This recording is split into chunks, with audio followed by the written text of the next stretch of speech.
Hi everyone, today I'm going to show you how to quickly build out a design system in Figma. Let's see, a lot of people have already uploaded a bunch of design systems with all components, type styles and things like that. That will be great foundation for your work.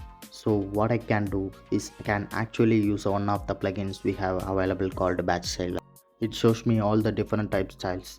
I'm going to select them all and I'm going to change it all to Roboto, and it when I had and updated it all, I can do similar things with color. So maybe I want to actually change this kind of purple color into a different one.